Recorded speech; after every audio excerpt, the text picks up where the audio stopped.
స్తోత్రం చెప్పండి గట్టిగా. హల్లెలూయా. 2020 అంతా విచారాలు కలవరాలతో మనం కొనసాగాము. ఇక దేవుడి నూతన సంవత్సరం విచారం అంతటిని కొట్టివేశాడు. సర్వశక్తి గల దేవుడు ఆనందాన్ని కలుగు చేయబోతున్నాడు. చప్పట్లు కొడుతూ ప్రభునామాన్ని స్తుతిద్దాం. గట్టిగా గట్టిగా గట్టిగా హల్లెలూయా. ఓకే, ఇర్మియా ప్రవచన గ్రంథం 31వ అధ్యాయం 13వ వచనం చదువుదాం. ఇర్మియా ప్రవచన గ్రంథం 31వ అధ్యాయం 13వ వచనం. దుఃఖమునకు ప్రతిగా సంతోషమిచ్చి వారిని ఆదరించెదను. దుఃఖమునకు ప్రతిగా సంతోషమిచ్చి వారిని ఆదరిస్తాను. విచారము కొట్టివేసి నేను వారికి ఆనందాన్ని కలుగు చేతును. చదవండి మా. కనుక కన్యకలను యవ్వనులను వృద్ధులను కూడి నాట్యమందు సంతోషిస్తారు. క్రొవ్వుతో యాజకులను సంతోషపరుస్తాను. నా జనులు నా ఉపకారమును తెలుసుకొని తృప్తి పొందుదురు. ఇదే యెహోవా వాక్కు. స్తోత్రం చెప్పండి అందరూ గట్టిగా. హల్లెలూయా. దుఃఖమునకు ప్రతిగా సంతోషం ఇస్తాను. విచారములను కొట్టివేసి నేను ఆనందమును కలుగు చేస్తాను. 2020లో దుఃఖము, కన్నీళ్లు, నిట్టూర్పు, విచారాలతో మనం కొనసాగించబడిన సందర్భాలు ఉన్నాయి. సర్వాధికారి ప్రభు మనకు వాగ్దానం చేస్తున్నారు. ఇక విచారములు లేవు, ఇక కలవరం లేదు. విచారాన్ని కొట్టివేస్తాడు. సర్వశక్తి గల దేవుడు మనకు ఆనందాన్ని కలుగు చేస్తాడు. చాలామంది వచ్చి నాతో అంటుంటారు, అన్న కేసులు కొట్టివేశారు, ఎంతో కాలం నుండి సమస్యలుగా ఉండన్న కేసులు తిరుగుతూ కేసుని కొట్టివేశారు, రద్దు చేశారు, ఇక అది చల్లవు. ప్రేమైన వారరా, విచారాన్ని దేవుడు రద్దు చేస్తాడు, విచారాన్ని దేవుడు కొట్టివేస్తాడు, విచారాన్ని దేవుడు నిర్మూలపరుస్తాడు. నిన్ను కలవరపరిచిన విషయాలు ఏదైనా కావచ్చు, నిన్ను భయపెట్టిన విషయాలు ఏదైనా కావచ్చు. గత సంవత్సరాలంతా నీవు కుమిలిపోయావు, గత సంవత్సరం అంతా దుఃఖ సముద్రంలో మునిగిపోయావు. నిన్ను బాధించిన విషయాలు ఏదైనా కావచ్చు, నిన్ను బలహీనపరిచిన విషయాలు ఏదైనా కావచ్చు. క్షణక్షణం భయముతో, బాధతో, కలవరంతో ఒకవేళ నువ్వు కొనసాగేవేమో. దేవుడు అంటున్నాడు, విచారాన్ని కొట్టివేస్తాను, నేను ఇస్తాను ఆనందం. స్తోత్రం చెప్పండి అందరు గట్టిగా.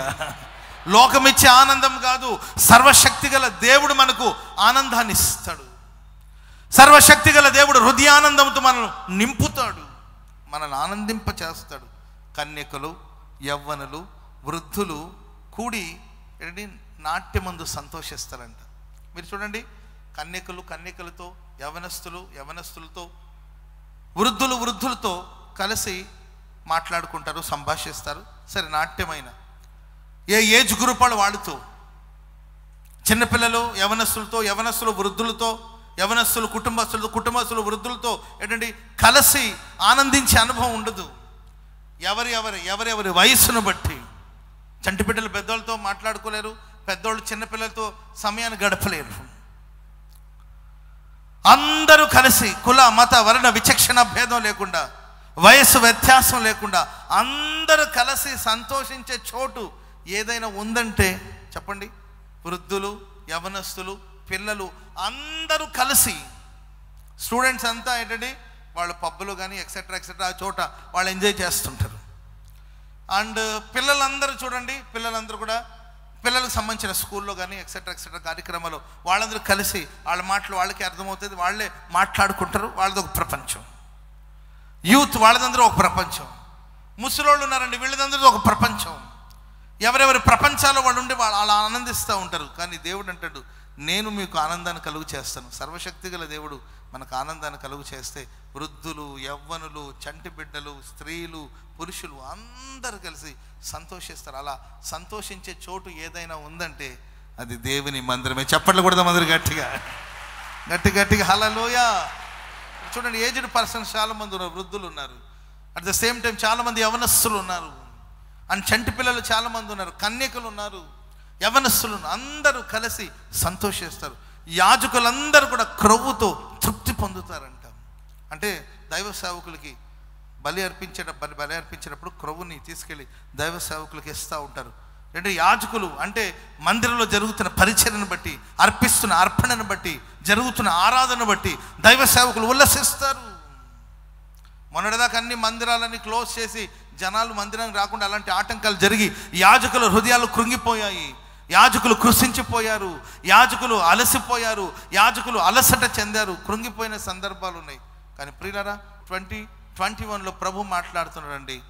సర్వశక్తి గల దేవుడు యాజకులు ఏంటండి ప్రజలు విశ్వాసులు అందరూ సంతృప్తి పొందేటట్లుగా విచారమును దేవుడు కొట్టివేయునుగాక, విచారాలన్నిటిని కొట్టివేయునుగాక, హృదయ సంతోషం చేత నింపునుగాక.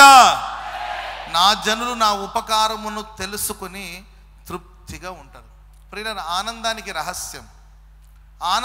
రహస్యం ఏంటి? ఆనందం అనే గదికి తాళపు చెవి ఏంటి?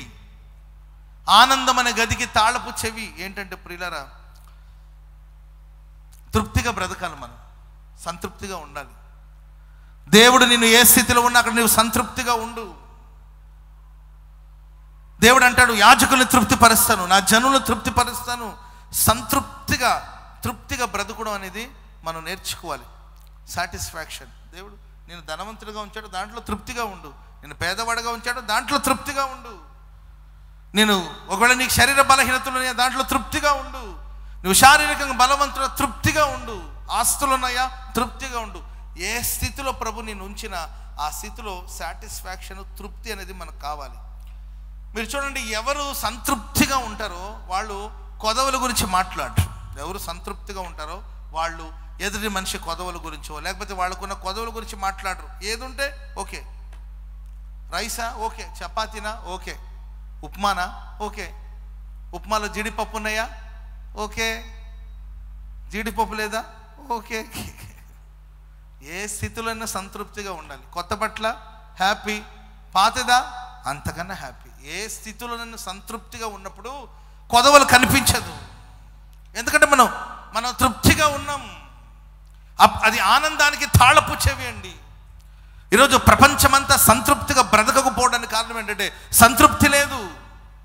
సంతృప్తి లేని చోట సంతోషం ఉండదు. చూడండి, మనిషి ఎంత తిన్నా తృప్తి లేదు, ఎంత సంపాదించినా తృప్తి లేదు. దేనికోసం పరుగులు తీస్తున్నాడో, దేనికోసం ప్రాకులాడుతున్నాడో తెలియని పరిస్థితి.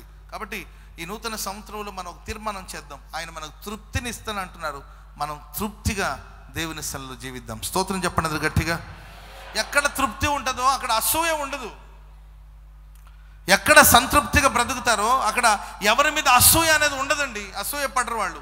నీవు వాళ్ళ మీద వీళ్ళ మీద అసూయ పడుతున్నావు, వాళ్ళ మీద వీళ్ళ మీద నీ విరుచుకోబడుతున్నావు అని అనుకుంటే దానికి కారణం ఏంటంటే నీలో ఆ సంతృప్తి లేదు.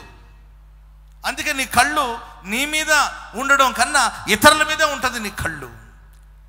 పక్కోళ్ళు బాగుపడ్డారు, పక్కోళ్ళు ఆశీర్వదించబడ్డారు, పక్కోళ్ళు సంపాదించారు, వాళ్ళు ఇల్లు కట్టారు, వాళ్ళు వివాహం చేసుకున్నారు, వాళ్ళ పిల్లల్ని కన్నారు, వాళ్ళు గుడి కట్టారు, మందిరం కట్టారు, విస్తరించారు, ఎప్పుడు పక్కవాడి మీద పడి ఏడుస్తూ ఉంటావు.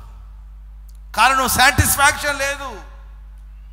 కాబట్టి ప్రతిసారి కొదవల గురించే మాట్లాడతావు, లోపాల గురించే మాట్లాడతావు. ఎందుకంటే నీలో ఆత్మలో సంతృప్తి లేదు, సంతోషం లేదు. అండ్ ప్రియులారా, ఊరికి అసూయ, అందరి మీద అసూయపడి జీవిస్తూ ఉంటారు. అండ్ మనసులో ఒక తెలియని వేదన, కలత, కూర్చోలేరు, నిలబడలేరు, పడుకుంటే నిద్ర పట్టదు. ఇవన్నీ కూడా ప్రియులారా దేనికి సాదృశ్యం అంటే సాటిస్ఫాక్షన్ లేని జీవితం. దేవుడు అంటాడు, నేను విచారాలన్నిటిని కొట్టివేస్తాను, హృదయ వేదనలన్నీ కొట్టివేసి హృదయానందంతో నేను నింపుతాను. చప్పట్లు కొడుతూ ప్రభు నామాన్ని స్తుతిద్దాం గట్టిగా. హల్లెలూయా. ఆనందానికి మరొక రహస్యం ఏంటంటే ప్రియులారా, ఆనందంగా ఉన్నవాళ్ళు ఎప్పుడు ధారాళంగా ఉంటారు. స్తోత్రం చెప్పండి గట్టిగా. పిసినారివాడికి ఎప్పుడు ఆనందం ఉండదు. పిసినారివాడికి ఎప్పుడు ఆనందం ఉండదు. ఆనందంగా ఉన్నవాడు ఎప్పుడు ధారాళంగా ఉంటాడండి. దాచాలి, దోచాలి అనే ఆలోచన ఉండదు. ధారాళం. చూడ్డానికి చేతులు చిన్నదే కానీ, చేతులు చూస్తే అరచేయి చాలా చిన్నదే కానీ, వాళ్ళు ఇచ్చేటప్పుడు పంచేటప్పుడు ధారాళంగా ఎదుటి మనిషికి ఇవ్వాలి, ఎదుటి మనిషికి సహాయం చేయాలి, ఎదుటి మనిషికి సహకారంగా ఉండాలి అనే మనస్సు ఉన్నప్పుడు దాంట్లో సాటిస్ఫాక్షన్. మదర్ తెరేసా లాంటి వాళ్ళు ఉన్నారండి. వాళ్ళు ఏం సంతోషాన్ని చూస్తుంటారు. వాళ్ళ వస్త్రధారణ కానీ, వాళ్ళు భుజించే ఆహారం కానీ, వాళ్ళు ఉన్న నివాసాలు కానీ చూస్తే చాలా చాలా చిన్న గది. మదర్ తెరేసా గారు నివసించిన ఆ గదిని మేము చూసాం. కలకట్టా వెళ్ళినప్పుడు మదర్ తెరెసా గారు నివసించిన ఆ గది వెళ్ళి చూసాం. ఒక చిన్న మంచం, చిన్న బీరో ఉందండి. చాలా చిన్న గది. ఏంటండి చెప్పాలంటే చాలా చిన్న గది, చాలా చిన్నది. ఇప్పుడు ఈ స్టేజ్లో ఏంటండి సౌండ్ సిస్టమ్ పెట్టారు, అక్కడ నుండి ఇంతవరకు ఉంటుంది మీ బాక్స్లో. చిన్న గది, ఇంతే చిన్న గది. ఆ గదిలో ఆమె జీవితకాలం అంతా ఉన్నారు. ఏం సంతోషం అంటే ప్రజలకి మేలు చేయడంలో, ప్రజలకి సహాయం చేయడంలో, ప్రజలకి ధారాళముగా ఇవ్వడంలో, ప్రజల సంతోషంలో వాళ్ళ సంతోషాన్ని వెతుక్కున్నారు. వారికి అలాంటి ఒక సంతృప్తిని దేవుడు ప్రసాదించాడు. అండ్ ప్రియులారా, ఆనందానికి మరొక రహస్యం ఏంటంటే ప్రియులారా, ప్రేమ ఎక్కడుంటుందో అక్కడ ఆనందం ఉంటుంది. స్తోత్రం చెప్పండి అందరు గట్టిగా, చెప్పండి గట్టిగా. సో ప్రేమగా ఉండండి. ఇవన్నీ మనం ఈ నూతన సంవత్సరంలో తీసుకోవాల్సిన నిర్ణయం. సాటిస్ఫాక్షన్, తృప్తిగా బ్రతకడం నేర్చుకుందాం. ధారాళంగా ఉందాం. ఏంటంటే ఏమో మనకేం తెలుసు, ఎప్పుడు ఎవరు ఎక్కడ ఏమైపోతారో తెలియని పరిస్థితి. ఉన్నంతకాలం ఎదుటి మనిషికి సహాయం చేసే నేచర్, ఎదుటి మనిషికి సహాయం చేసే మనస్సు కలిగి మనం జీవిద్దాం. అండ్ ప్రియమైన వారలారా, ప్రేమను గురించి మనం చెప్పడానికి పదాలు చాలు. దేవుని ప్రేమ, మానవ ప్రేమలు అంటారా? మనిషిని ప్రేమలో దోషాలు ఉంటాయి, మనిషి ప్రేమలో లోపాలు ఉంటాయి. దేవుని ప్రేమను కలిగి, సర్వశక్తి కలిగిన దేవుని ప్రేమను కలిగి మనం ఆశీర్వాదకరంగా సాగిపోదాం. దేవుడు మనకు అలాంటి సంతృప్తినిచ్చి, ఆ సంతృప్తిగా మనం బ్రతుకుతున్నప్పుడు విచారాలన్నిటిని కూడా కొట్టివేసి సర్వశక్తి గల దేవుడు ఆనందాన్ని కలుగు చేయునుగాక. ఒక చిన్న సందర్భాన్ని మీకు గుర్తు చేసి ఆ తర్వాత మనం ప్రార్థన చేసుకొని ముగించుకుందాం. పరిశుద్ధ గ్రంథంలో ఒక వ్యక్తి బహు విచారముగా ఉన్నాడు. అతని విచారాన్ని దేవుడు కొట్టివేసి ఎంతగా తనను దేవుడు ఆశీర్వదించాడు అనే వివరాలు ఈరోజు మనం దేవుని వాక్యం నుండి ధ్యానం చేసుకుందాం. ఆ వ్యక్తి ఎవరు, అతనికి దేవుడిచ్చిన వాగ్దానాలు ఏంటి, అతని విచారాలను దేవుడు ఎలా కొట్టివేశాడు, ఆ వ్యక్తి పేరుకున్న అర్థాలు ఏంటి, దేవుడు తనను ఎలా మార్చాడు, తన పట్ల తన సంకల్పం ఏమిటో అవన్నీ ధ్యానం చేద్దాం. బైబిల్లో యెషయా ప్రవచన గ్రంథం, బైబిల్ ఉన్నోళ్ళు గమనించండి. యెషయా ప్రవచన గ్రంథం 45వ అధ్యాయము మొదటి వచనాన్ని మనం చదువుదాం. యెషయా ప్రవచన గ్రంథం 45వ అధ్యాయము మొదటి వచనం. పక్షమున జనములను జయించుటకు, అతని పక్షమున జనులను జయించుటకు నేను అతని కుడి చేతిని పట్టుకుని ఉన్నాను. నేను రాజుల నడికట్లను విప్పెదను, ద్వారములు అతని ఎదుట వేయబడకుండా నేను రాజుల నడికట్లను విప్పెదను, ద్వారములు అతని ఎదుట వేయబడకుండా తలుపులు తీసేదను అని యెహోవా తాను అభిషేకించిన కోరేషును గురించి సెలవిచ్చుచు ఉన్నాడు. తాను అభిషేకించిన కోరేషును గురించి సర్వశక్తి గల దేవుడు మాట్లాడుతున్నాడు. ఈ కోరేషు ఎవరు అంటే ప్రియులారా, పారసిక రాజు కోరేషు. ఈ కోరేషు చరిత్రను బైబిల్లో మనకు అంత వివరంగా వ్రాయబడలేదండి. కోరేషు చరిత్రను కానీ మనం ధ్యానిస్తే, కోరేషు వాళ్ళ నాన్న ఒక చిన్న రాజు, పారసిక రాజు, ఓ చిన్న రాజు. అతనికి బహు భార్యలు ఉండేవారు, చాలామంది భార్యలు ఉండేవాడు. అనేక మంది భార్యలు ఒక భార్య కోరేషు వాళ్ళ అమ్మ. ఆమె గర్భంతో ఉన్నప్పుడు జాతకాలు చూసేవాళ్ళు ఉంటారు కదండి, శకునం చూసేవాళ్ళు, జాతకం చూసేవాళ్ళు ఉంటారు కదండి. వాళ్ళు చూసి చెప్పారంట, పుట్టబోయే శిశువు వలన ఏదో కీడు సంభవించబోతుంది, సో ఈ బాబు వలన ప్రమాదం జరగబోతుందని అంటారు కదండి. దేనికి సంబంధించిన వాళ్ళు దానికి ఉంటారు కదండి. ఏదో చెప్పారు. చెప్తే రాజు, ఆ పారసిక రాజు భయపడిపోయి, కలవరపడిపోయి, వీడు పుట్టిన తర్వాత ఏ ప్రమాదం జరుగుతుందో అని భయపడిపోయి, పుట్టిన వెంటనే ఆ శిశువుని, ఒక కన్న తండ్రి తన కొడుకుని చంపడానికి ప్రయత్నించిన సందర్భాలు అవి. మీరు చూడండి, ఎప్పుడైనా కానీ దేవుడు ఒక ఘనకార్యాలు, ఒక గొప్ప కార్యాలు చేయబోతున్నాడు అంటే దానికి ముందుగా ఆ మనుషులు శిశువులుగా ఉన్నప్పుడు, లేకపోతే చంటి బిడ్డలుగా ఉండేటప్పుడు ఏదో ఒక ప్రమాదాన్ని తెచ్చి, ఏదో ఒక అపాయాన్ని తెచ్చి వాళ్ళని చంపాలన్నది సాతాను తంత్రం. మొక్కగా ఉన్నప్పుడు వంచాలి, మొక్కగా ఉన్నప్పుడు తుంచాలి అనేది సాతాను యొక్క తంత్రాలు. మోషే విషయంలో అలాగే చేశారు, యేసుక్రీస్తు ప్రభు వారి విషయంలో కూడా అలాగే చేయాలని ప్రయత్నించాడు, చంటి బిడ్డలుగా ఉన్నప్పుడే చంపాలని. సో కోరేషు పట్ల దేవుని గొప్ప సంకల్పం ఏంటి? ఆ సంకల్పం అంటే, ఇశ్రాయేలు ప్రజలు వాళ్ళు పాపం చేయడం వల్ల దాదాపుగా 70 సంవత్సరాలు బబులోను దేశానికి చెరగా వెళ్ళారు. పరిచయకి అవమానం, వీడి వల్ల మన కుటుంబానికి అవమానం, వీడు మా పరువు తీస్తున్నాడు, వీడు పుట్టకపోతే బాగుండేది బాబు, వీడు పుట్టినరోజే చచ్చుంటే బాగుండేది బాబు అని కొన్నిసార్లు కన్న తల్లిదండ్రులు కూడా వీడు అపకీర్తికి కారకుడు అని చెప్పిన సందర్భాలు ఉండి ఉండొచ్చు. ప్రియులారా, మనుషులందరూ నేను రిజెక్ట్ చేయొచ్చు, మనుషులందరూ నేను తిరస్కరించవచ్చు, మనుషులందరూ నేను వీడు వద్దు కాదు అని తిరస్కరించు. మనుషుల సంగతి వేరండి, సొంత తల్లిదండ్రులే, కన్న తండ్రే తన కొడుకుని చంపడానికి, అది ఒక పసిబాలుని చంటి పిల్లని చంపాలి అని ప్రయత్నిస్తే అది ఎంత ఘోరమైన విషయం. సరే ప్రియులరా, గొర్రెల కాపర్లకు అప్పచెప్తే తీసుకెళ్లారు, వాళ్ళు తీసుకెళ్ళి అక్కడ పెంచి పెద్ద చేశారు. సో ప్రియులరా, పలు పర్యాయాలు కోరేషు ఎలాగలాగో రాజనగరానికి వెళ్ళాలి, మరలా తన కుటుంబానికి చేరాలి, మరలా వెళ్ళాలని పలు ప్రయత్నాలు చేసుకుంటూ వచ్చాడు. తనకు అవకాశం దొరకలేదండి. అపకీర్తిని మోస్తూ తన జీవితకాలం అంతా వెళ్ళబుచ్చాడు కోరేషు. అయితే బైబిల్ చెప్తుంది అభిషేకించబడిన కోరేషు. చప్పట్లు కూడా అందరు గట్టిగా గట్టిగా హల్లెలూయా చెప్పండి, గట్టిగా హల్లెలూయా. ప్రియులారా, ఈయన పారసిక రాజు. అప్పటికే ప్రియులారా, బబులోను, ప్రపంచంలోనే బబులోను, మహాబబులోను అంటారు. బబులోను రాజు నెబుకద్నెజర్ రాజు తన పరిపాలన దాదాపుగా ప్రపంచంలో 70%, 70% భూమిని ఆయన పాలిస్తుండేవాడంట. ఉన్న రాజ్యాలన్నింటిలో 70% ఆయన పాలన చేస్తుండేవాడు. అంత మహానగరం బబులోను నగరం. ప్రియులారా, టెక్నాలజీ ఇప్పుడు మనం టెక్నాలజీ వెస్టర్న్ కంట్రీస్ నుండి మనం టెక్నాలజీ తీసుకొస్తారు. ఒకప్పుడు ప్రపంచంలో ఉన్న వాళ్ళు టెక్నాలజీ కావచ్చు అండి, ఫ్యాషన్ కావచ్చు, అవన్నీ కూడా అక్కడ నుండే తెచ్చుకునేవాడు అంట, అక్కడ నుండే నేర్చుకునేవాడు అంట. అంత అభివృద్ధి పొందిన దేశం బబులోని యొక్క పరిపాలన. దాదాపుగా 70%, 70% ఆయన చేతి క్రింద ఉండండి, 70% దేశాన్ని ఆయన పాలిస్తున్నాడు, ప్రపంచాన్ని పాలిస్తూ ఉండేవారంట. ఇంకా చెప్పాలంటే ప్రియమైన వారనా, ఆయనకి పెద్ద కోట ఉండేది నెబుకద్నెజర్ రాజుకి, పెద్ద కోట. ఆ కోట ఎంత ఉంటుంది తెలుసండి, 90 అడుగుల ఎత్తున ఉంటుందంట ఆ కోట. దాదాపుగా 90 అడుగుల ఎత్తుగల గొప్ప కోట. ఆ తర్వాత దానిపైన గోపురాలు ఉంటాయంట. ఇంకా చెప్పాలంటే ప్రియులారా, ఆ ప్రాకారాలు ఎంత విశాలమైనది, ఎంత వెడల్పోయినది అంటే దాదాపుగా 10 రథాలు ఒకదాని పక్కన ఒకటి, ఒకదాని పక్కన ఒకటి, ఒకదాని పక్కన ఒకటి, ఇట్లా వరుసగా 10 రథాలు నిలబెట్టి తోలొచ్చంటండి. అంత పెద్ద ప్రాకారాలు కలిగింది మహాబబులోను పట్టణం, ప్రాకారం కలిగిన పట్టణం అది. ప్రియులారా, ఆ పట్టణం చుట్టూ యూఫ్రటీస్ నది ప్రవహించేది, చుట్టూ నది, దాని మధ్యలో ఆ మహాబబులోను పట్టణం. ప్రియమైన వారి వాక్యంలో మనం చూస్తాం, అందరి చేత తృణీకరించబడి, అందరి చేత నిరాకరించబడి, అందరి చేత తిరస్కరించబడి, ఫ్యామిలీ అతన్ని దూరంగా పెట్టారు.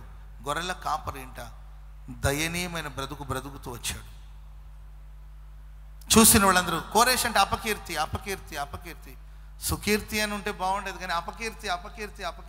కీర్తి అనేవాళ్ళు ఉంటారు, సుకీర్తి అనేవాళ్ళు ఉంటారు, కానీ ఏంటండి సంకీర్తన, కీర్తి అనే పేర్లు ఉంటాయి, కానీ ఏంటంటే అపకీర్తి, అవమానాలు మోసుకుంటూ బ్రతుకుతున్నాడు కోరేషు. కానీ దేవుని వాక్యం సెలవిస్తుంది, కోరేషు యొక్క కుడి చేతిని ప్రభు పట్టుకున్నాడు అంట. చప్పట్లు కూడా అందరూ గట్టిగా హల్లెలూయా చెప్పాలి, గట్టిగా హల్లెలూయా.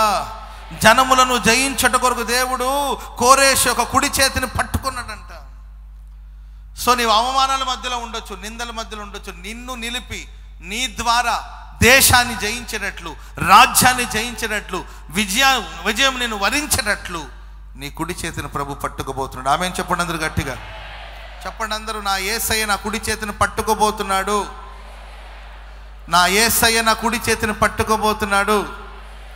హల్లెలూయా. మనుషులు మన చేతిని పట్టుకుంటే ఎప్పుడు పట్టుకుంటారో తెలీదు, ఎప్పుడు వదిలేస్తారో తెలీదు. వాళ్ళు ఎప్పుడు పట్టుకుంటారో తెలీదు, ఎప్పుడు వదిలేస్తారో తెలీదు. షేక్ హ్యాండ్ ఇచ్చారనుకోండి, మామూలుగా షేక్ హ్యాండ్ ఇవ్వకూడదు, ఇచ్చారనుకోండి దాంట్లో కూడా బోల్డని అర్థాలు ఉంటాయంట. నీవు రారా, షేక్ హ్యాండ్ ఇచ్చారంటే దానికి కూడా బోల్డని అర్థాలు ఉంటాయంట. ఇప్పుడు షేక్ హ్యాండ్ ఎలా ఇవ్వాలి తెలుసండి, ఇలా కాదండి. ఎట్లా షేక్ హ్యాండ్ ఇచ్చారు, ప్రైజ్ ఉండు, ఇలా ఇస్తున్నారు. ఇప్పుడు షేక్ హ్యాండ్ ఇచ్చారనుకోండి, ఈ షేక్ హ్యాండ్ ఇలా ఇచ్చారనుకోండి, ఇట్స్ ఓకే. ఇలా కాకుండా ఇలా ఇచ్చారనుకోండి షేక్ అండ్ చెయ్యి పట్టుకునే దాంట్లో కూడా చాలా విషయాలు ఉంటాయి. ఇలా పట్టుకుంటే దాని అర్థం ఏంటంటే నువ్వు నా చేతి కింద ఉండాలి రా అని అర్థం. నువ్వు నా చేతులు పట్టుకుంటున్నా కూడా మనిషి దాంట్లో భావాలు ఉంటాయి. ఇలా పట్టుకున్నారనుకోండి నువ్వు నా చేతి కింద ఉండాలిరా, ఎప్పుడన్నా నువ్వు నా కాళ్ళ కింద ఉండాలనే ఉద్దేశం అంట. సో షేక్ హ్యాండ్ ఇచ్చినప్పుడు ఎవరైనా ఇటు అన్నారనుకోండి అనాలి మీరు. రైజులా మనిషి చెయ్యి పట్టాడంటే దాంట్లో చాలా అర్థాలు ఉన్నాయి. ఇంకొంతమంది ఏం చేస్తారు తెలుసండి, షేక్ హ్యాండ్ ఇమ్మంటే పూర్తిగా నిలబడు, నువ్వు నిలబడరా హుషారుగా, ఓకే చూడు చెయ్యి చాపు ఏంటంటే ఇట్లా ఇస్తారు, ఇట్లా పట్టుకుంటారు. అంటే ఇట్లా పట్టుకున్నట్టే ఎప్పుడైనా వదిలేస్తాను నేను అర్థం అంటే అంటనట్లు పట్టినట్లు ఇట్లా షేక్ హ్యాండ్కి అది పెద్ద సబ్జెక్ట్. అవి చెప్పాలంటే మరి మీరు అప్పుడైతే కూర్చోవాలి కదండి. నువ్వు కూర్చోవచ్చు. ప్రియులారా, మనిషి చేయి పట్టుకుంటున్నట్టే దాంట్లో చాలా అర్థాలు ఉంటాయి. కానీ ప్రియులారా, మన దేవుడు ఒక్కసారి మన కుడి చేతిని పట్టుకుంటే జనములను జయించడానికి కొరకు దేవుడు మనల్ని నడిపించబోతున్నాడు. జనములను మనం జయించబోతున్నాం, రాజ్యాన్ని జయించబోతున్నాం. జయ జీవితాన్ని దేవుడు అనుగ్రహించును గాక, జయ జీవితాన్ని అనుగ్రహించును గాక. దేవుడు అంటాడు విచారమును కొట్టివేసి ఆనందాన్ని ఇస్తాను. ఎలా దేవుడు మన విచారణను కొట్టివేస్తానంటే సరిపోతుందా? హౌ ఎలా కొట్టివేస్తాడు దేవుడు మన విచారాలంటే? కుడి చేతిని పట్టుకుంటాడు. కష్టాలు, నష్టాలు, యుద్ధాల్లో, వేదనలో, బాధలో కుడి చేతిని పట్టుకునే ఉంటాడు. ఆయన మన కుడి చేతిని పట్టుకున్నప్పుడు హృదయానందంతో మనం నింపబడతాం. మన జీవితాల విచారాలను కూడా కొట్టివేయబడుతుంది. Praise the Lord. చెప్పండి అందరూ గట్టిగా హల్లెలూయా. అండ్ చదవండి మా మాట అట్లా కంటిన్యూ చేయండి. 45వ అధ్యాయం మొదటి వచనం అలా కంటిన్యూ చేయండి. నేను రాజుల నడికట్లను విప్పెదను, ద్వారములు అతని ఎదుట వేయబడకుండా తలుపులు తీసేదను. స్తోత్రం చెప్పండి అందరు గట్టిగా. ద్వారములు అతని ఎదుట వేయబడకుండా ద్వారాలు తెరుస్తాను. ఒక గొర్రెల కాపరి, ఆ గొర్రెల కాపరి గురించి ప్రభు అంటాడు, కోరేషు నా మంద కాపరి, అభిషేకించబడిన కోరేషు. ఇతని గురించి ప్రభు మాట్లాడుతున్నాడండి. ద్వారములు వేయబడుకున్నట్లుగా అతని ఎదుట నేను ద్వారాలు తెరుస్తాను, రాజుల నడికట్లు విప్పెదను. అంటే దీని అర్థం ఏంటంటే ప్రియులారా, చుట్టుపక్కల ఎన్నో దేశాలు ఉన్నాయి, ఎందరో రాజులు ఉన్నారండి ప్రియులారా. కోరేషు ఎక్కడికి వెళ్తే అక్కడంతా దేవుడు వేయబడకుండా తలుపులన్నీ తెరుస్తున్నాడు. స్తోత్రం చెప్పండి గట్టిగా హల్లెలూయా. తలుపులు తెరవబడుతూ ఉన్నాయి కోరేషుకి. తలుపులు తెరిచారు అంటే దాని అర్థం ఏంటంటే మేము నీతో సమాధానంగా ఉన్నాము, నీకు కప్పం చెల్లిస్తాం, నీకు పన్నులు చెల్లిస్తాం, నీతో సమాధానంగా ఉంటాం, మనం సమాధానంగా ఉందాము అని అర్థం. తలుపులు తెరిస్తే, తలుపులు మూసారు అనుకోండి దాని అర్థం ఏంటంటే సై అంటే సై, చూసుకుందాం రా, యుద్ధం చేద్దాం అని అర్థం. అప్పుడు తలుపేస్తారు. తలుపు తీశారు అంటే దాని అర్థం ఏంటంటే సమాధానం, నీకు లోబడి ఉంటాం, నీ దగ్గర తగ్గించుకుంటాం, నువ్వు చెప్పినట్లు చేస్తాం అని. కోరేషు ఎక్కడికెక్కడికి వెళ్తున్నాడో ప్రియులు వెళుతున్న ప్రతి చోట కోరేషు కోసం తలుపులన్నీ తెరవబడుతూ వచ్చింది. స్తోత్రం చెప్పండి అందరు గట్టిగా. సో ప్రియమైన వారా, గత సంవత్సరంలో ఏ విషయాలు మీకు మార్గాలు, ద్వారాలు మూయబడిందో, మీ విచారాన్ని కొట్టివేయడానికి కోసం, మీకు ఆనందాన్ని కలిగి చేయడానికి కోసం ప్రభు అంటున్నాడు, ఏ విషయాలు డోర్స్ అన్ని క్లోజ్ అయిందో, తలుపులన్నీ మూయబడిందో ఆ చోట్లెల్లా ఈ నూతన సంవత్సరంలో నా దేవుడు తలుపులన్నీ తెరవబోతున్నాడు, ద్వారాలు తెరవబోతున్నాడు. మీరు ఎక్కడికి వెళ్తే అక్కడ ఏంటంటే రెడ్ కార్పెట్ వేసి మీకు వెల్కమ్ బోర్డు చెప్పి మిమ్మల్ని ఇన్వైట్ చేయబోతున్నారు. స్తోత్రం చెప్పండి అందరు గట్టిగా హల్లెలూయా. ఎవరెవరైతే నువ్వు మా ఇంటికి రావద్దు అన్నారో వాళ్ళే ఫోన్ చేసి, బాబు మా ఇంట్లో అడుగుపెట్టు, నువ్వు అడుగు పెడితే మేము ఆశీర్వదించి పెడతాం, అమ్మా నువ్వు అడుగు పెడితే మేము ఆశీర్వదించి పెడతాం అని ఏ చోట్లయితే నిన్ను రిజెక్ట్ చేశారో, ఎవరైతే నిరాకరించారో. అండ్ స్పెషల్గా ప్రియులారా, ఈ సంవత్సరం మీరు ప్రార్థన చేసుకోండి. విదేశాలు, మీకు తెలియని దేశాలు అవి, గతంలో మీరు ఎప్పుడు ఆ ప్రాంతానికి వెళ్ళలేదు, గతంలో ఎప్పుడు దాని గురించిన ఊసు మీకు తెలీదు. కానీ ప్రభు అంటున్నాడు, మునిపెన్నడు వెళ్ళని చోట్లెల్లా ఆ దేవుడు మిమ్మల్ని నడిపించడానికి కోసం ద్వారాలు ప్రభు తెరవబోతున్నాడండి. ద్వారాలు నా ప్రభు తెరవబోతున్నాడు. హల్లెలూయా. సరే వ్యాపారంలో మీకు క్లోజ్ చేసేసారా? లేదు, వ్యాపారం దేవుడు తలుపు తెరుస్తాడు. ఉద్యోగాల కోసం నువ్వు ఇంటర్వ్యూ చుట్టూ తిరిగావా? దేవుడు తలుపు తెరవబోతుంది. నమ్మండి, మీరు నమ్ముట నీ వల్ల అయితే నమ్ము అని సమస్తం సాధ్యం.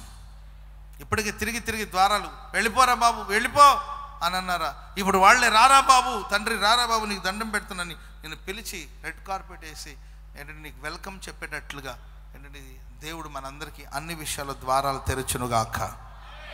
Praise the lord. హల్లెలూయా. చెప్పండి గట్టిగా, హల్లెలూయా, హల్లెలూయా. నెక్స్ట్ ప్రియులారా, ప్రభు అంటాడు, నేను నీకు ముందుగా పోవచ్చు. చదవండి మా. నేను నీకు ముందుగా పోవచ్చు, మెట్టగా ఉన్న స్థలాలన్నిటినీ నేను నీకు ముందుగా పోతాను. హల్లెలూయా. కలెక్టర్ గారు వచ్చారనుకోండి, ముందుగా ఒక బ్యాచ్ వచ్చేసి అంతా ఓకేనా అని చూసుకొని, కలెక్టర్ గారు వస్తే ముందుగా వచ్చి అన్నీ చూసుకొని సిద్ధం చేసుకొని ఓకే ఇక్కడ నో ప్రాబ్లం అంటే అప్పుడు కలెక్టర్ గారిని తీసుకొస్తారు.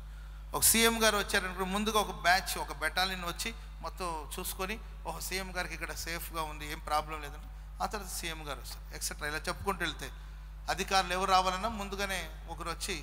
ఇంకా చెప్పాలంటే ప్రియులారా, ప్రొక్లైనర్ ఉంది కదండి, అది ఏ విధంగా వెళుతూ ఎత్తు పళ్ళాలు ఉన్నాయి ఆ ప్రాంతాలు ఏంటంటే అది వెళ్ళి ఏ విధంగా భూమిని సరళం చేసి త్రోవను సరళం చేస్తుందో, మనం ఆరాధిస్తున్న దేవుడు ఎవరినో పంపించి కాదండి, సాక్షాత్తు దేవుడే బయలుదేరి మనకు ముందుగా ఆయన వెళ్ళి ఏంటండి సమస్తాన్ని సరళం చేయబోతున్నాడు. చెప్పండి కూడా మొదలు గట్టిగా హల్లెలూయా. త్రోవను దారిని సరళం చేయబోతున్నాడు. నేను నీకు ముందుగా పోతాను. ఆమేన్.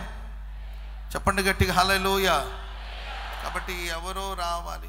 ఒక గొర్రెల కాపరి, జస్ట్ ఒక ఇమాజినేషన్ అండి, ఒక గొర్రెల కాపరి, చిన్న ప్రపంచం, చిన్న వయసులోనే తండ్రి చంపాలనుకున్నాడు, తల్లి ప్రేమ నోచుకోలేదు, ఎవరో పెంచి పెద్ద చేశారు, అపకీర్తి అని నామకరణం చేశారు, కలవరాల మధ్యలో బ్రతుకుతున్నాడు. గొర్రెల కాపరి, చిన్న గొర్రెలు కాచుకుంటూ జీవించిన అనుభవాలు. బైబిల్లో మన దావీదు భక్తుని చరిత్ర చూస్తాం. దావీదు రాజు అయ్యాడు, తను కూడా గొర్రెల కాపరి రాజు అయ్యాడు. తన రాజ్యం ఎంత పెద్దదండి, చాలా చిన్న రాజ్యం, చాలా చిన్న ప్రదేశం. ఆ చిన్న ప్రదేశానికి ఒక తెగకు ఒక గుంపుకి ఏంటండి 12 గోత్రాలకి దావీదు రాజు. కానీ కోరేష్ అలా కాదండి. కోరేషును దేవుడు హెచ్చించిన విధానాలు వేరు, కోరేషును దేవుడు ఆశీర్వదించిన అనుభవాలు వేరు. అంత క్రితం ప్రేరణ ఒక చిన్న మందకు, ఈరోజు చాలామంది సాక్ష్యం చెప్పారు కదండి, వాళ్ళలో మనలో చాలామంది చెప్పిన సాక్ష్యం. చిన్నగా ప్రారంభించిన మన కృపాశేఖర్ బ్రదర్ చెప్పారు. చిన్నగా ఏంటండి చిన్న షాపు, అప్పుల బాధలు, రుణ బాధలు. దైవజన రేసన్ గారి దగ్గరికి వచ్చి, అన్న ఒకసారి మీకు ఎయిర్ క్రాఫ్ట్ చేస్తాను అంటే మీకు తెలియాలి మన సంఘంలో ఎవరెవరు ఉన్నారు అనే ఉద్దేశంతో కూడా మీకు ఈ పరిచర్య ఇలా సాగిపోతుందంటే ప్రియులారా, ఈ పరిచర్య ఎంతమంది త్యాగాలు ఉన్నాయి, ఎంతమంది కన్నీళ్ళు ఉన్నాయి, అవన్నీ మీకు తెలియాలని చిన్నగా ప్రారంభించిన ఆ పరిచర్యను దేవుడు పరిశుద్ధులు ప్రార్థన చేయడం వల్ల పరిచర్యకు వాళ్ళు నమ్మకస్తులండి. ఎంత నమ్మకస్తులు అంటే అంత నమ్మకస్తులాడు. ఆ నమ్మకత్వాన్ని బట్టి దేవుడు వాళ్ళు ఆశీర్వదిస్తూ వచ్చాడు. అప్పుల బాధలు, రుణ బాధలు కూరుకొని చిన్న షాప్ పెట్టుకుని ఎన్నో ఇబ్బందులు ఉన్నారు, ప్రభు వాళ్ళు ఆశీర్వదిస్తూ వచ్చారు. అట్లా ఈరోజు సాక్ష్యం చెప్పిన వాళ్ళు ఆల్మోస్ట్ వాళ్ళు ప్రభాకర్ బ్రదర్ వాళ్ళు కావచ్చు. సిస్టర్ గారి గురించి చెప్పాలంటే ఆరాధన టైం అంటే టైం అంతే. ఇంకా ఆమె పెద్ద ఉద్యోగం చేస్తుంది, ఆరాధన టైం అంటే టైం, 9 గంటలకంటే 9 గంటలకి ఉండిపోతారు అంతే. నమ్మకం, వాళ్ళ దేవుని సెలవు నడుచుకొని ఆ నమ్మకాన్ని బట్టి మరణపు అంచుల్లోకి వెళ్ళారు. సర్వశక్తి గల దేవుడు మరణం నుండి జీవానికి దాటించాడు. చెప్పలు కూడా మొదలు గట్టిగా హల్లెలూయా. మన జ్ఞానసుందరి టీచర్ వాళ్ళ కుమార్తె సాక్ష్యం చెప్పారు. వాళ్ళందరూ కూడా ఎన్నో భయంకరమైన ఆపదలో ఉండి యాక్సిడెంట్ అయ్యి ఆ సిస్టర్కి ఏంటండి బండిలో నుండి వెళ్తున్నప్పుడు చిన్న ప్రమాదం జరిగిపోయి కాళ్ళు ఇరిగిపోయి మరణపు అంచుల్లోకి వెళ్ళి దేవుడు వాళ్ళని వెలుపటికి తీసుకొచ్చారు. Praise the lord. చంటిబిడ్డని కూడా ఉన్నారు, బైక్ మీద వెళ్తున్నారు. వాళ్ళు ఎక్కడున్నామ్మా? జ్ఞానసుందరి టీచర్ వాళ్ళ కూతురు ఎక్కడుందో సాక్ష్యం చెప్పారు. చంటి బిడ్డను తీసుకొని, నాన్న పాప ఉంది కదా, అప్పుడు బాబు కూడా ఉన్నాడా? బాబు పాప ఇద్దరు ఉన్నారు. బైక్ మీద వెళ్ళేటప్పుడు యాక్సిడెంట్ జరిగిన పాప ఓ చంటి బిడ్డను తీసుకొని కూర్చున్నాను. చంటి బిడ్డను తీసుకొని వెళుతున్నప్పుడు పెద్ద ప్రమాదం జరిగింది, ఆమెకి ఫ్రాక్చర్ అయిపోయింది. ఆ చంటి బిడ్డకి ఏ అపాయం రాకుండా ప్రభు కాపాడాడు. స్తోత్రం చెప్పండి అందరు గట్టి. ఏ చిన్న సమస్య అయినా భయంకరమైన. అట్లా దేవుడు వాళ్ళని అనేక ప్రమాదాల నుండి, అపాయాల నుండి తప్పించుకుంటూ ఇట్లా చెప్పుకుంటూ వెళ్తే అందరూ ప్రియులరా, ఆ ప్రారంభ స్థితి అవన్నీ కూడా మనం చూస్తే కొద్దిగా మన కోరేషు చూస్తే గొర్రెల కాపరి అండి, ఒక చిన్న గొర్రెల కాపరి, బహు దయనీయమైన స్థితి. మీరు చూడాలండి, తల్లిదండ్రులు ఉంటేనే పరిస్థితి ఎంతో భయంకరంగా ఉంటుంది.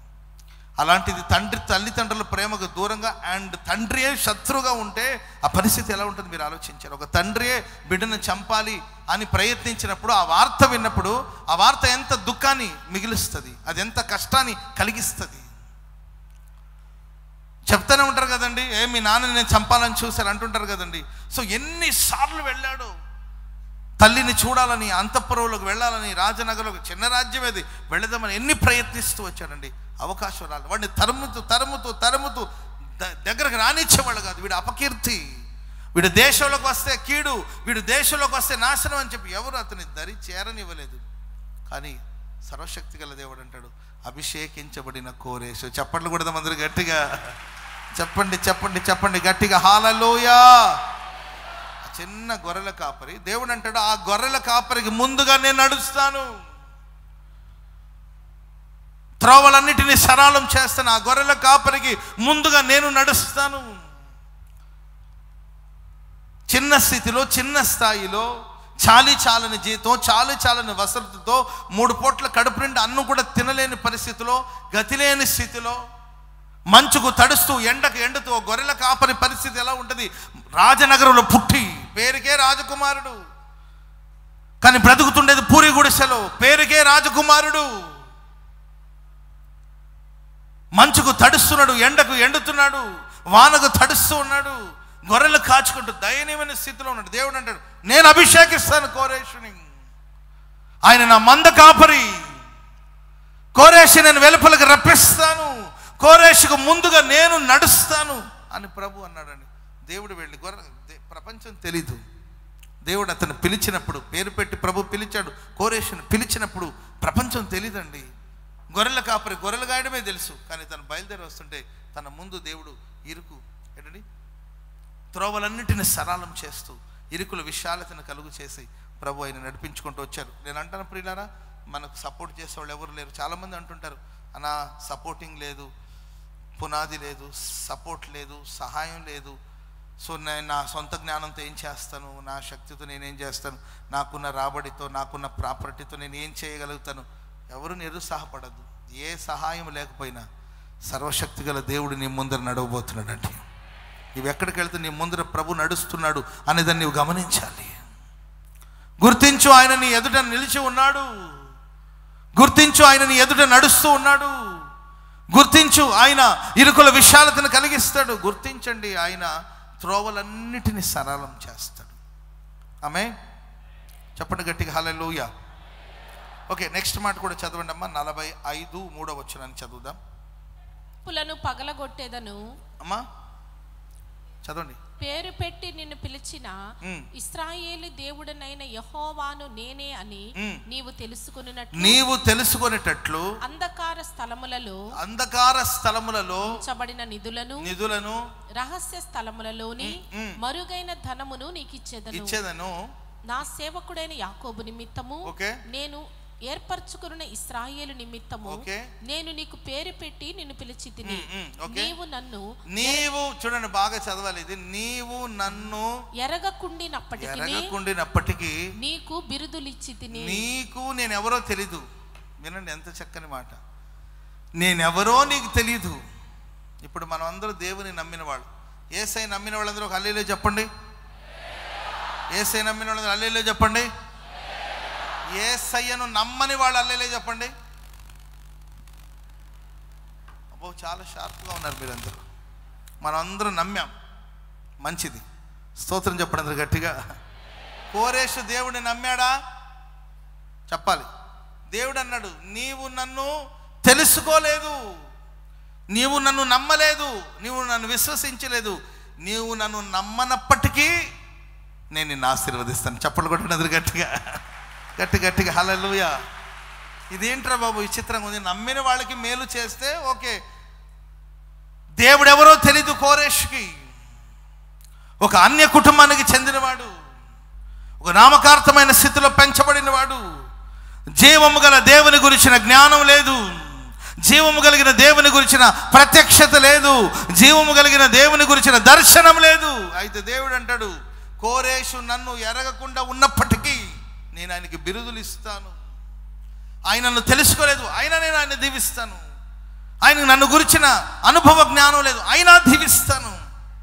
చూడండి దేవుడు చేసే కార్యాలు. ఒకటి, ఆయన నమ్మిన వారి పట్ల దేవుడు కార్యం చేస్తాడు. రెండవదిగా, నమ్మకపోయినా మన జీవితాల్లో కార్యాలు చేసి ఆయన నమ్ముకునేటట్లుగా ప్రభు చేస్తాడు. చెప్పట్లు కూడా అందరు గట్టిగా గట్టిగా హల్లెలూయా. నేను చాలా కాలం క్రిందట చెప్పానండి, ఈ సందర్భాన్ని మరలా మీకు గుర్తు చేస్తాను. చాలా కాలం క్రిందట చెప్పాను ఈ విషయం మీకు. ఒక అమ్మాయి, ప్రభు నమ్ముకున్న అమ్మాయి, బిలీవర్, పెళ్లి చేసేటప్పుడు కొంచెం ఆలోచించి పెళ్లి చేస్తే బాగుంటుంది. మనోళ్ళు జాబ్ చూసుకుంటారు, సెక్యూర్ చూసుకుంటారు. క్యాస్టు ఏంటండి, క్యాస్టు, కాస్టు, కలర్, ఇవి 3 ఉండాలంటే పెళ్ళికి. సో వాళ్ళ కులంలో చూసుకుంటారు. అండ్ డబ్బు ఉందా చూసుకుంటారు. కలర్ ఉన్నాడా లేకపోతే కర్రీగా ఉన్నాడా అని చూసుకుంటారు.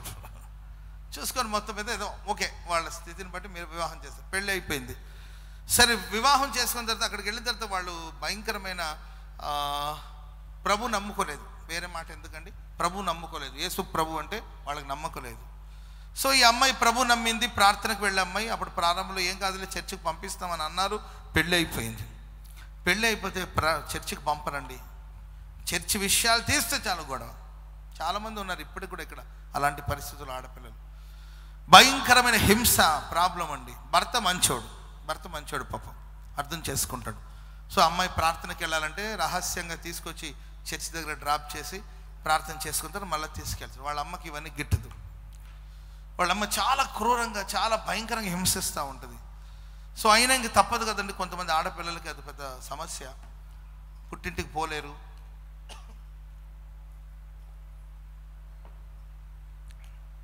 పోయినా అక్కడ కూడా బోల్డని సమస్యలు ఉంటాయి. అదేంటో మరి, ఆడపిల్లలకు బోల్డని కష్టాలు. నాకు రీసెంట్గా ఒక సహోదరి కలిశారండి ఆ మధ్యకాలం. అమ్మాయి నాతో చెప్పారు, ఆమె ఇట్లాగ ఏదో గొడవ చేసుకొని పుట్టింటికి వచ్చింది. వీళ్ళు కూడా వెళ్ళని టార్చర్ పెడతారు. అమ్మ, నాన్న, వాళ్ళ అన్నయ్య, వాళ్ళందరూ వెళ్ళమ్మా అని వెళ్ళు తీసుకెళ్ళి వదిలేస్తాను. సరే, వీళ్ళు ప్రాబ్లం వీళ్ళకి ఉంటుంది అనుకోండి. సో ఇబ్బంది పెడుతుంటే నా దగ్గర తీసుకొచ్చారు. అప్పుడు నేను అడిగాను, ఏంటమ్మా, ఎందుకు నువ్వు వెళ్ళొచ్చు కదా, కాపురం చేసుకోవడానికి కదా పెళ్లి చేశారు, శుభ్రంగా ఉండొచ్చు అమ్మాయి అంటే. అప్పుడు అమ్మాయి బోరని ఏడ్చిందండి. బోరని ఏడుస్తుంది. ఏంటమ్మా అని చెప్తే, సంతానం లేదని చెప్పి, ఏంటండి సంతానం లేదు, ఒకేసారి ఇంచుమించు 10-15 ఇంజక్షన్లు అంటండి. ఒకేసారి 10-15 ఇంజక్షన్లు ఆమెకి ఇస్తున్నారంట హాస్పిటల్కి తీసుకెళ్ళి. విపరీతమైన పెయిన్ అంట, విపరీతమైన బాధ అంట. ఆ ఇంజక్షన్ చేసిన తర్వాత తట్టుకోలేకపోతుందంటండి. ఎట్ట పిల్లలు కలగాలి, సంతానం కలగాలని హింసిస్తున్నట్టు ఆ బాధ భరించలేక పారిపోయి వచ్చేసానన్న. వీళ్ళేమో పొమ్మంటారు, వాళ్ళేమో పిల్లలు పుట్టకపోతే నీ వద్దంటారు. ఎంత హింస అండి. ఏం చెప్పనండి, నాకు కూడా సమాధానం ఏమని చెప్పను. వీళ్ళు అంటారు, అయ్యా మరి ఏం చేద్దామయ్యా, పిల్లలు కావాలి కదా, మరి వాళ్ళైనా ఈ పిల్ల మంచి అని వీళ్ళు అంటారు. వాళ్ళేమో మరి సంతానం కావాలి కదా, సంతానం లేకపోతే అట్లా ఇంకో పెళ్లి చేస్తానంటారు వాళ్ళు. ఆ బాధను భరించే శక్తి అమ్మాయికి లేదు. ఇలా చాలా సమస్యలు ఉంటాయి లోకంలో. సరే, పెళ్లి చేసేసారు, ఈమె ఇంటికి వెళ్ళిందండి. అక్కడ రోజు టార్చర్, భయంకరమైన కష్టం. ప్రార్థన చేసుకోవడానికి వీలు లేదండి. రహస్యంగా ఏదో గదిలో వెళ్ళి, ఏంటంటే మనం నమ్మిన దేవుని ఆరాధించుకోవడానికి కూడా అవకాశం లేకపోతే అంతకన్నా శాపం ఇంకేమని చెప్పండి. సరే, రహస్యంగా ప్రార్థన చేసుకుంటుంటే భర్త సపోర్ట్ చేస్తాడు. అమ్మా నీ ఊరుకోమ్మా, దాన్ని ఏమనొద్దు, ఫోన్లే, అదేదో ప్రార్థన చేసుకుంటుందని కొంచెం సపోర్ట్ చేస్తాడు. అందుకే వీళ్ళ అమ్మనింది, మొన్న వచ్చిన దానికి ఇంత సపోర్ట్ చేస్తావురా నువ్వు చెప్తానని. వీళ్ళిద్దరి మధ్యలో ఏదో ఒక ఉంటాయి, కానీ కొన్ని కేసులు ఉంటాయి, దాన్ని ఎవడు మార్చలేడు. అంతేకా. ప్రైజ్ లార్డ్, చెప్పండి గట్టిగా హల్లెలూయా. ఇలాంటి విచారాలు ఏదైనా ఉంటే దేవుడు ఆ విచారాలను కొట్టివేయునుగాక, కలవరాలని దేవుడు కొట్టివేయునుగాక, హృదయ సంతోషాన్ని దేవుడు అనుగ్రహించునుగాక. సో ప్రియమైన వాళ్ళ ఆ సిస్టర్ ప్రార్థన చేసుకుంటాం. భర్త ఒకరోజు ఒక గోల్డ్ రింగ్ ఇచ్చాడంట, ఒక ఉంగరం ఇచ్చాడంట భార్యకి, ప్రేమతో ఇచ్చాడంట.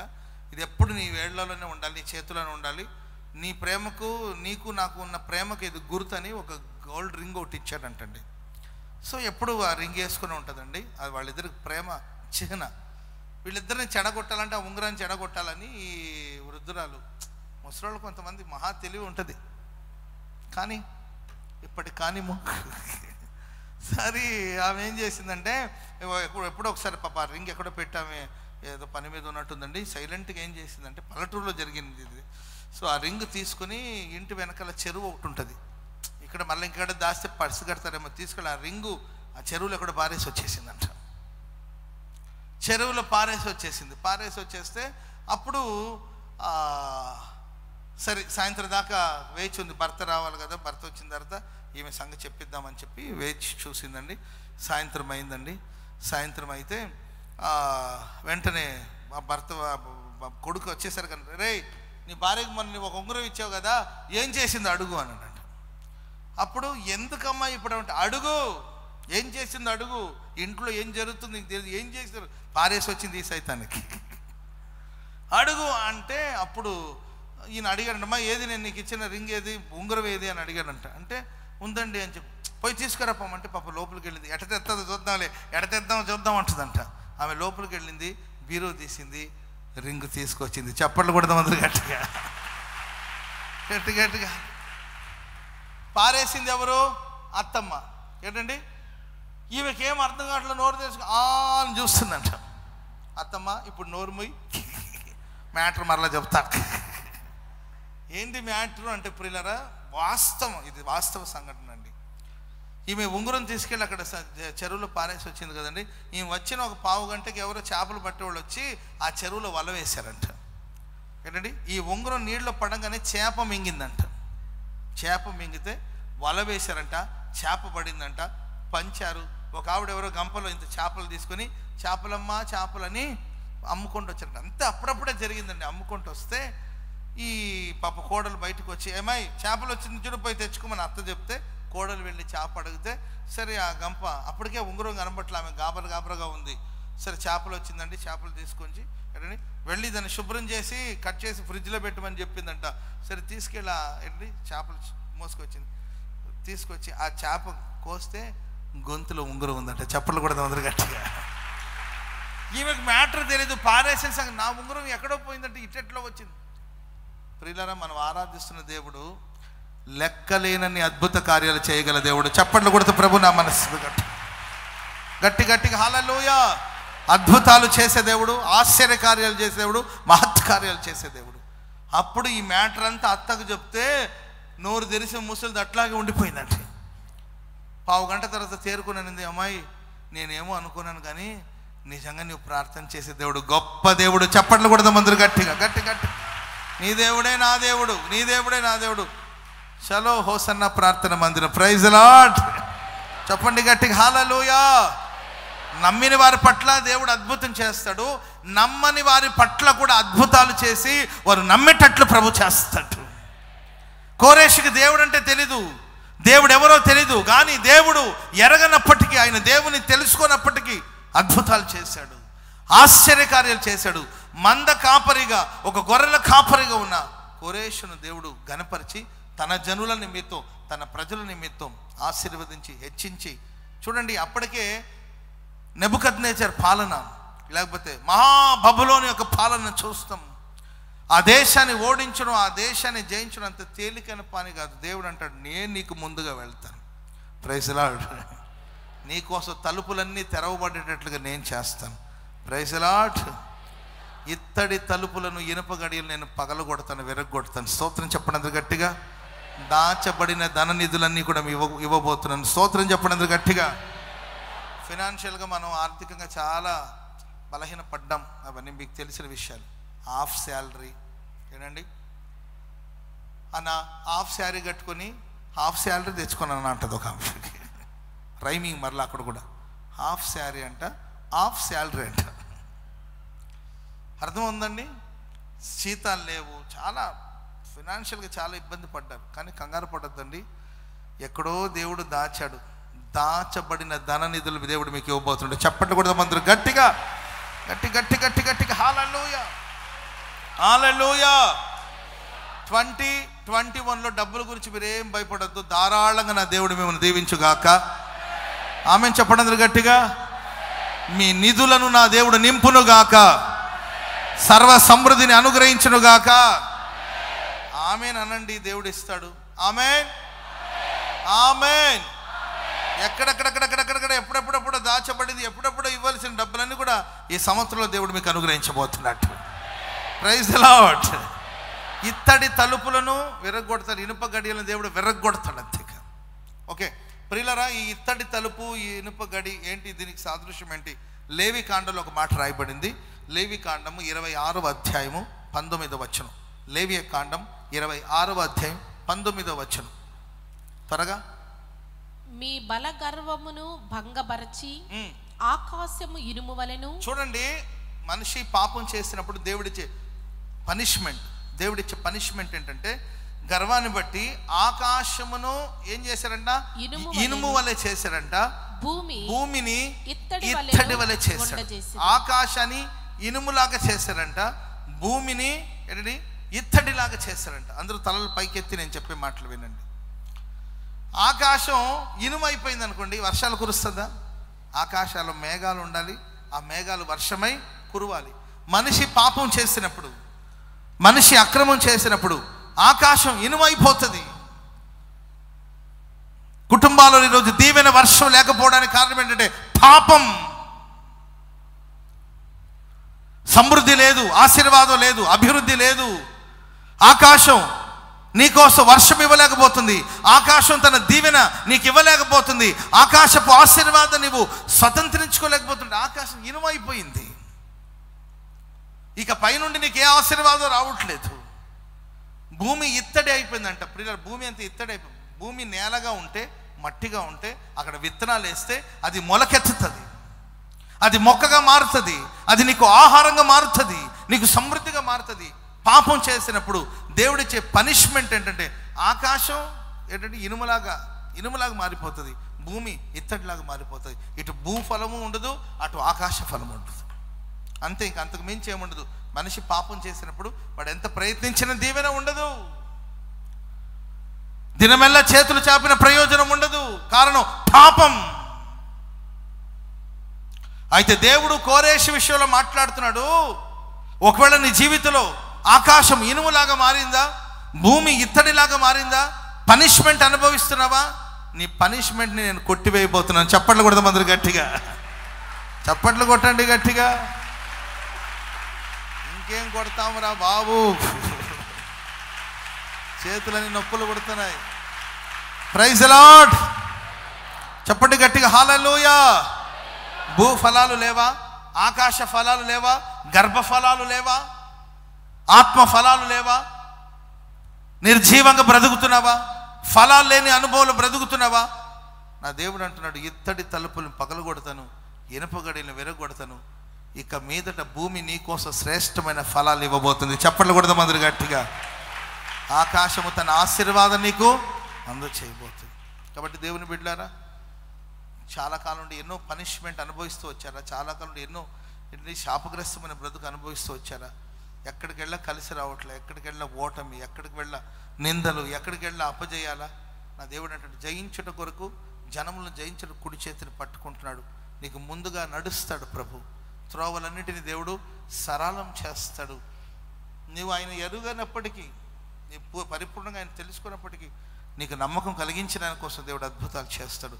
అండ్ లైఫ్లో ఇత్తడి తలుపులు, ఇనుపగడిలన్నిటిని విరగొడతాడు. Praise the lord. 70% పాలిస్తున్న ఆ నెబుకద్నెజర్ రాజు యొక్క పాలన, బబులోను యొక్క పాలన దేవుడు పడగొట్టి ఆ సింహాసనం మీద ఓ చిన్న మంద కాపరిని దేవుడు కూర్చుండబెట్టాడు. చెప్పండి కొడదాం అందరూ గట్టిగా. చిన్న మంద కాపరి. వాళ్ళ నాన్న కూడా ఒక చిన్న రాజు, తన రాజ్యంలో తనకు చోట్లేదు. కానీ దేవుడు కోరేషును గణపరిచి హెచ్చించాడు. ఎందుకంటే సంఘ క్షేమం కోసం, ఇశ్రాయేల్ ప్రజల క్షేమం కోసం. యెరూషలేములో పడద్రోయబడిన బలిపీఠాలు మరలా బాగు చేయబడాలి, పడద్రోయబడిన ప్రాకారాలు బాగు చేయబడాలి, మందిరం మరలా నిర్మించబడాలి అనే ఉద్దేశంతో దేవుడు కోరేషును గణపరిచి, కోరేషును హెచ్చించి గొప్ప గొప్ప సామ్రాజ్యంగా పారసిక సామ్రాజ్యాన్ని, మాదియా పారసిక సామ్రాజ్యాన్ని దేవుడు గణపరిచాడు. ఎవరు ఓడించలేరు నెబుకద్నెజర్ యొక్క పాలనని, మహాబబులోని ఎవరు ఓడించలేరు అనుకున్నారండి. కానీ మంద కాపరి అయిన, గొర్రెల కాపరి అయిన కోరెషుకు దేవుడు ఆ సామ్రాజ్యాన్ని ప్రసాదించి, గణపరిచి, ఆశీర్వదించి, హెచ్చించి, ప్రియులారా తన సొంత దేశంలో తనకి ఎంట్రన్స్ లేదు. ఇప్పుడు దేవుడు అతను హెచ్చిస్తే ప్రపంచ ద్వారాలన్నీ కూడా ఆయన కొరకు తెరవబడిందండి. స్తోత్రం చెప్పడం అందరూ గట్టిగా హల్లెలూయా. అండ్ ప్రియులారా కోరెషులో ఉన్న గొప్పతనం, ఆ మంచి మనసు చూడండి. ఎజ్రా, ముగించేస్తాను ఇది చివరి మాట. ఎజ్రా గ్రంథం 1వ అధ్యాయం 1 నుండి ఒక 7 వచనాలు చదువుకోండి. పారసీక దేశపు రాజైన కోరెషు ఏలుబడిలో మొదటి సంవత్సరమందు యిర్మీయా ద్వారా పలకబడిన తన వాక్యమును నెరవేర్చుటకై యెహోవా పారసీక దేశపు రాజైన కోరెషు మనస్సును ప్రేరేపింప చేశాడు. అతడు తన రాజ్యమంతటా చాటింపు వేయించి. అమ్మ ఏ సంవత్సరమున? కోరెషు ఏలుబడి పరిపాలనకు వచ్చిన మొదటి సంవత్సరమున, అప్పుడే 1 ఇయర్ అండి ఆయన పాలనకు వచ్చి. అప్పుడు యిర్మీయా ద్వారా పలకబడిన తన వాక్యమును నెరవేర్చుటకై యెహోవా పారసీక దేశపు రాజైన కోరెషు మనస్సును ప్రేరేపింపగా అతడు తన రాజ్యమంతటా చాటింపు వేయించి వ్రాతమూలముగా ఇట్లు ప్రకటన చేయించాడు. వ్రాతమూలంగా ఊరికి ఉట్టుటి మాటలు కాదు. అందరు తలల పైకెత్తి చూడండి. చాలా మంది వస్తారు, ఉట్టుటి మాటలు చెప్పి వెళ్తారు. మన గుడాల పండుగ చాలా మంది వస్తుంటారండి, ఉట్టుటి మాటలు. మరి గుడాల పండగకి మేమెంతో ఉట్టుటి మాటలు, నేను కూర్చొని నవ్వుకుంటూ ఉంటాను. ఏంటండి ప్రతి సంవత్సరం వస్తారు మరలా. అంటే మనం ఎవరిని విమర్శించడం కాదు, కానీ ప్రతి సంవత్సరం వస్తారు. ఉట్టుటి మాటలు చెప్పడం ఎందుకండి? వాళ్ళు చెప్పేదాన్ని బట్టి మీరేమనుకుంటారు? అమ్మో ఎక్కడో మనకు 100 ఎకరాలు ఇచ్చారని అనుకుంటారు మీరు. అంతే ఉట్టుటి మాటలు చెప్పి వెళ్తుంటారు. ఉట్టి మాటలు, కోరేషు మాటలు ఉట్టుటి మాటలు కదండి, వ్రాతపూర్వకంగా రాసి చాటింప చేశారు. చప్పట్లు కొడదాం అందరు గట్టిగా. చదవండి. పారసీక దేశపు రాజైన కోరెషు ఆజ్ఞాపించున్నదేమనగా, ఆకాశమందలి దేవుడైన యెహోవా. చూశారండి, ఆకాశమందలి దేవుడైన యెహోవా లోకమందున సకల జనములను నా వశము చేసి. అర్థమైందండి మీకు? ఆకాశమందున్న దేవుడైన యెహోవా లోకమందున్న సకల జనములను నా వశం చేశారు. దేశం నా వశమైందంటే కోరెషు మాటలండి ఇవి, కోరెషు సాక్ష్యం ఇది. ఒకప్పుడు దేవుని ఎరగలేదు, ఒకప్పుడు దేవుడి గురించిన జ్ఞానం లేదు, ఇప్పుడు దేవుని గురించిన జ్ఞానాన్ని సంపాదించి అంటున్నాడు. ఆకాశమందు ఆసీనుడైన దేవుడు సకల జనములను నా వశం చేశాడు. నా శక్తి వలన, నా సామర్థ్యం వలన, నా బలం వలన అని చెప్పట్లేదండి. సకల దేశపు జనులను నా వశం చేసి యూదా దేశమందున్న యెరూషలేములో తనకు మందిరమును కట్టించుమని, యూదా దేశమందున్న యెరూషలేములో తనకు మందిరమును కట్టించుమని నాకు ఆజ్ఞ ఇచ్చి ఉన్నాడు. చూడండి, యూదా దేశమందు మందిరం కట్టించమని దేవుడు ఎవరికి ఆజ్ఞాపించారండి? దేవుని ఎరగని వాడు కావచ్చు, ఒక గొర్రెల కాపరి కావచ్చు. ఆయనతో అంటాడు, యూదా దేశమందు మందిరం కట్టించమని నాకు ఆజ్ఞ ఇచ్చాను. కావున మీలో ఎవరు ఆయన జనులై ఉన్నారో, మీరు ఆయన ఎవరు జనులై ఉన్నారో వారు యూదా దేశమందున్న యెరూషలేమునకు బయలుదేరి, యూదా దేశమందున్న యెరూషలేముకి బయలుదేరి యెరూషలేములోని దేవుని మందిరమును అనగా ఇశ్రాయేలీయుల దేవుడైన యెహోవా మందిరమును కట్టవలెను. వారి దేవుడు వారికి తోడై ఉండును గాక. మరియు యెరూషలేములో నుండి దేవుని మందిరమును కట్టించుటకై స్వేచ్ఛార్పణలు కాక ఆయా స్థలములలోని వారు తమ యొద్ద నివసించు వారికి వెండి బంగారములను వస్త్రములను పశువులను ఇచ్చి సహాయము చేయవలెనని ఆజ్ఞాపించెను.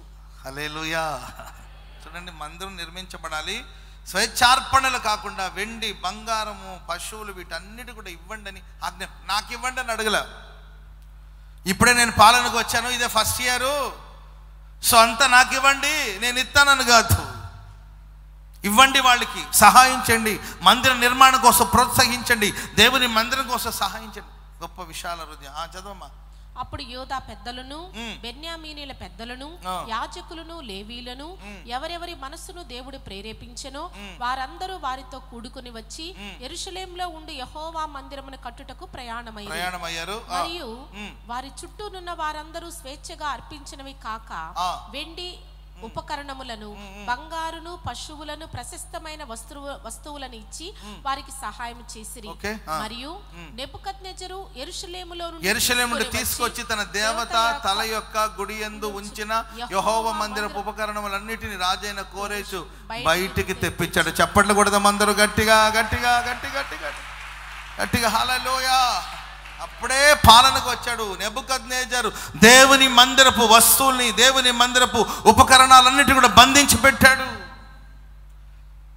సాతానుకు సాదృశ్యుడైన నెబుకద్నెజరు దేవుని సొత్తు, దేవుని మందిరంలో ఉండవలసిన దేవుని సొత్తు, దేవుని ఉపకరణాలు, దేవుని చేతులు వాడబడవలసిన వాటినన్నిటిని తీసుకెళ్ళి ఎక్కడో దాచేశాడండి. దాచేసి ఇత్తడి తలుపులు, ఇనుపు గడియలు బిగించేసి దాచేశాడు. కోరేషు పరిపాలనకు వచ్చాడండి.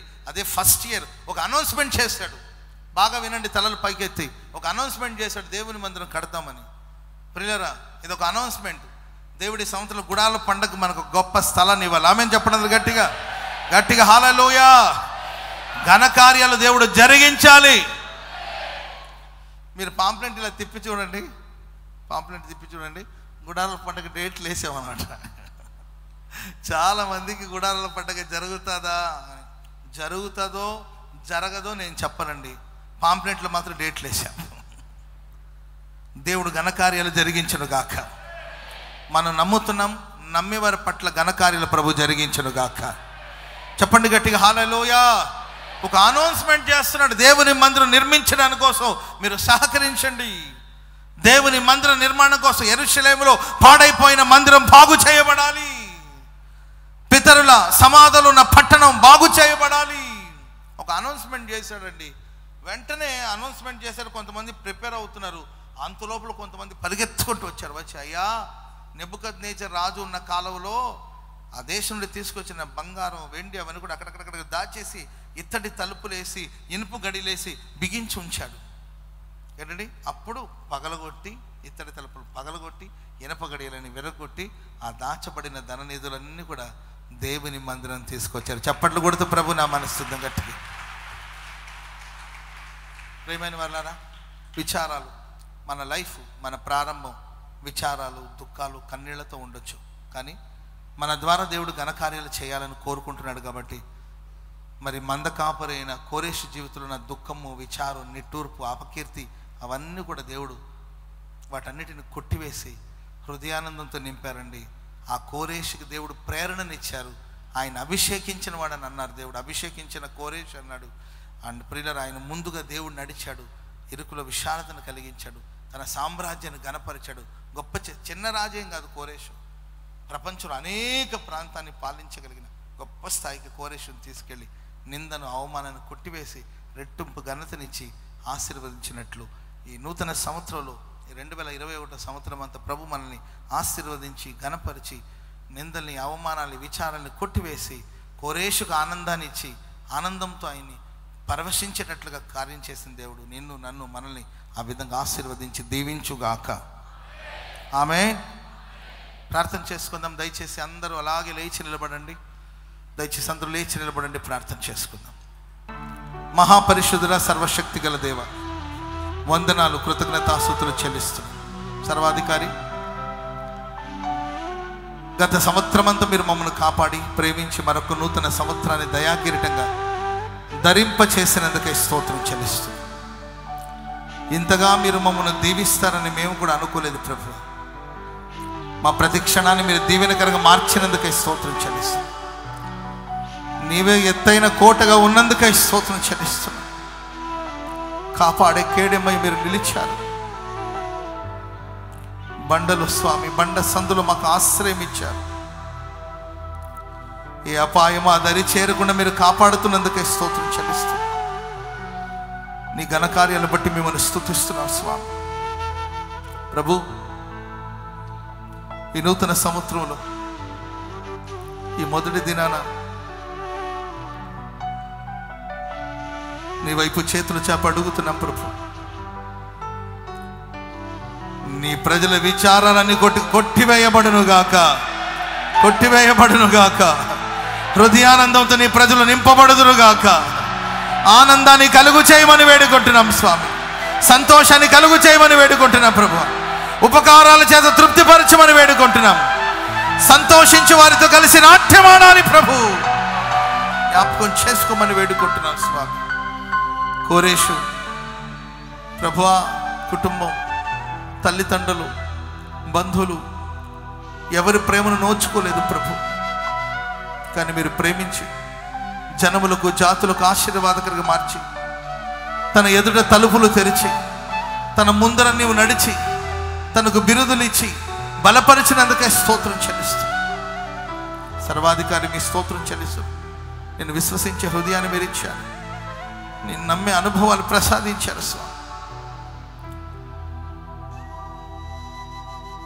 నీ సన్నిధిలో కూడి వచ్చి నీ ప్రజల కొరకు ప్రార్థన చేస్తున్నాను. జ్ఞాపకం చేసుకోండి.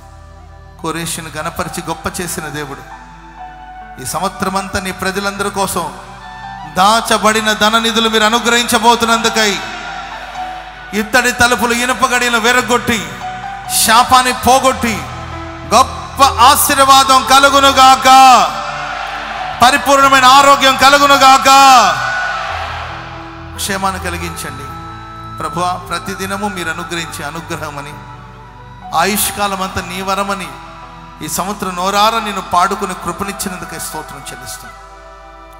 పాటలోనూ నీ మాటల్లోనూ ఉన్న మాధుర్యాన్ని అనుభవిస్తూ ఈ సంవత్సరం అంతా సంతోషంగా సాగిపోవడానికి కృపనివ్వండి స్వామి.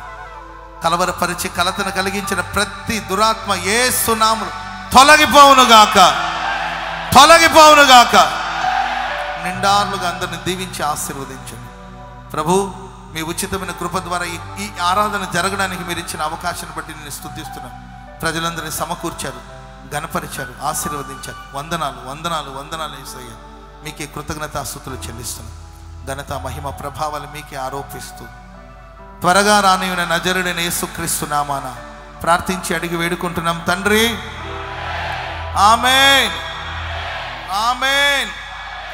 మన ప్రభు అయిన యేసుక్రీస్తు వారి కృప, తండ్రిన దేవుని ప్రేమ, పరిశుద్ధాత్మ దేవుని సన్నిధి, సహవాసం, సమాధానం ఇప్పుడును ఎల్లప్పుడూ కూడి వచ్చిన మనకును సకల కోటి పరిశుద్ధులకును విచారాలు కొట్టివేయబడి హృదయానందంతో నింపబడాలని ఆశతో ఎదురు చూస్తున్న ప్రతి వారికి సదాకాలం తోడి ఉండి నడిపించును గాక.